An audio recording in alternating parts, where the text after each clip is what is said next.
ইনকিলাব মঞ্চের আহ্বায়ক ওসমান হাদির শারীরিক অবস্থার কোনো উন্নতি হয়নি।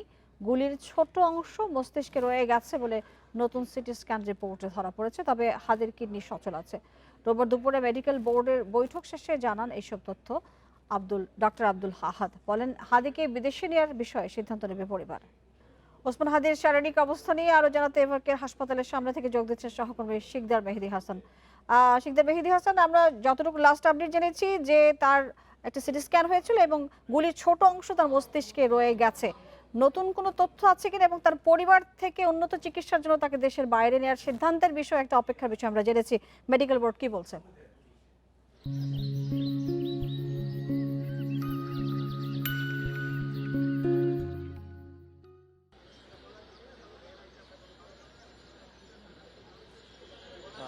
আমরা কিন্তু আসলে এখন পর্যন্ত যে দুপুর ১টায় ওসমান হাদির বিষয়ে, তার শারীরিক অবস্থার বিষয়ে যে চিকিৎসক ব্রিফ করেছেন এখানে, তারপর থেকে কিন্তু আসলে নতুন করে কোনো তথ্য আমাদেরকে এখন পর্যন্ত দেওয়া হয়নি। তবে আমরা এখানে বেশ কিছু ইনকিলাব মঞ্চের যারা রয়েছেন তারা এখানে এসেছিলেন, তার খোঁজখবর নিতে উৎসুক কিছু মানুষ এসেছিলেন এবং তার কিছু ভক্তরা আছেন। তাদের প্রত্যেকেরই কিন্তু প্রশ্ন ছিল এখানে যে তার বিষয়ে আর পরবর্তীতে কখন কি জানানো হবে সে বিষয়ে এখন পর্যন্ত স্পষ্ট করে কোনো কিছু জানানো হয়নি। তবে ইনকিলাব মঞ্চ থেকে যে কয়েকজন এসছেন তাদের সাথে আমরা কথা বলেছি এবং তারা আসলে দাবি তুলেছেন যে আসলে যাতে তাকে এখান থেকে বিদেশি চিকিৎসা নেওয়ার জন্য যদি নেওয়া হয় তাহলে সেই ব্যবস্থা যেন সরকারের তরফ থেকে করা হয়। কিন্তু পরিবারের পক্ষ থেকে এখন পর্যন্ত এ ধরনের কোনো কিছু আমাদেরকে জানানো হয়নি, কিংবা তার যে চিকিৎসক এবং তার যে চিকিৎসক বোর্ড রয়েছে তারাও কিন্তু জানিয়েছেন যে তাকে বিদেশে নেওয়ার যে বিষয়টি, সেই বিষয়টি সম্পূর্ণরূপে নির্ভর করবে তার পরিবার এবং এই মেডিকেল বোর্ডের যে সিদ্ধান্ত, সেই সিদ্ধান্তের উপরে। অর্থাৎ তাকে বিদেশে নেওয়ার জন্য তার যে অবস্থা, সেই শারীরিক অবস্থাও তার থাকতে হবে। কারণ আপনি জানেন যে তার যে গুলি, অর্থাৎ তার মস্তিষ্কে যে গুলি লেগেছে সেখানে কিন্তু তার রক্তক্ষরণের যে বিষয়টি সেটি কিন্তু রয়েছে, যে কারণে তিনি লাইফ সাপোর্টের মধ্যে তার কিন্তু অঙ্গপ্রত্যঙ্গ যদিও কাজ করছে, কিন্তু সেটা দেশের বাহিরে বা বিদেশে উন্নত চিকিৎসার জন্য নিয়ে যাওয়ার জন্য কতটা প্রযোজ্য সেই বিষয়টি এখনও তারা আসলে বিবেচনায় রেখেই সকল সিদ্ধান্ত নেবেন বলে আমাদেরকে জানিয়েছেন।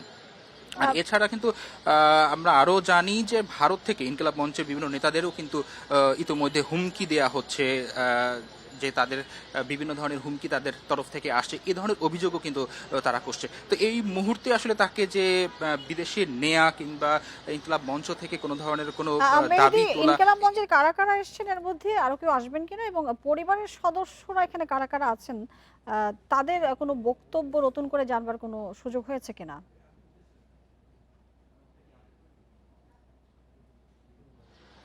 তার ঠিক পরিবারের যারা সদস্য রয়েছেন তাদের এখানে আসলে কোট করে বলার মতো তেমন কাউকে আমরা পাইনি। তবে ইনকিলাব মঞ্চ থেকে যারা ইনকিলাব মঞ্চের কাজ করেছেন, ইনকিলাব মঞ্চে ওসমান হাদির সাথে কাজ করেছেন এমন বেশ কয়েকজনের সাথে আমাদের কথা বলার সুযোগ হয়েছে। আমরা তাদের সাথে কথা বলেছি এবং তাদের তরফ থেকে শুধু দাবি করা হয়েছে যে ওসমান হাদির বিষয়ে এবং তার চিকিৎসার বিষয়ে সর্বোচ্চ ব্যবস্থা যাতে সরকারের তরফ থেকে নেওয়া হয়, এই বিষয়টিকে তারা দাবি তুলেছেন।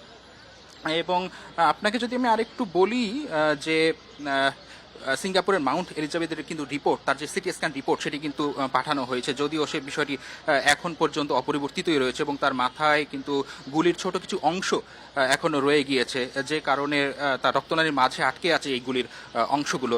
যদিও তার পালস, বিপি এগুলো স্টেবল আছে বলেই কিন্তু আসলে আমরা জানতে পারি। হ্যাঁ, আরও যদি বলি যে আসলে ওসমান হাদির যে এখানে চিকিৎসা নেওয়া এবং পাশাপাশি কিন্তু বেগম খালেদা জিয়াও এখানে চিকিৎসাধীন রয়েছেন, সেই জায়গা থেকে এখানে অন্য কোনো ধরনের বা অন্য কোনো যানজট কিংবা তৈরি হয়, কিংবা অন্যান্য যারা চিকিৎসা নিচ্ছেন তাদের কোনো ধরনের চিকিৎসা ব্যাহত হয়, এই ধরনের ব্যবস্থা কিন্তু আসলে যে কারণে এখানে। নিশ্চয়ই মেহেদী, আপনি আপডেট রাখুন, পরবর্তী বুলেটিন নিশ্চয়ই আপনার কাছ থেকে আমরা বিস্তারিত জানবো। ধন্যবাদ আপনাকে আমাদের সাথে যুক্ত হওয়ার জন্য।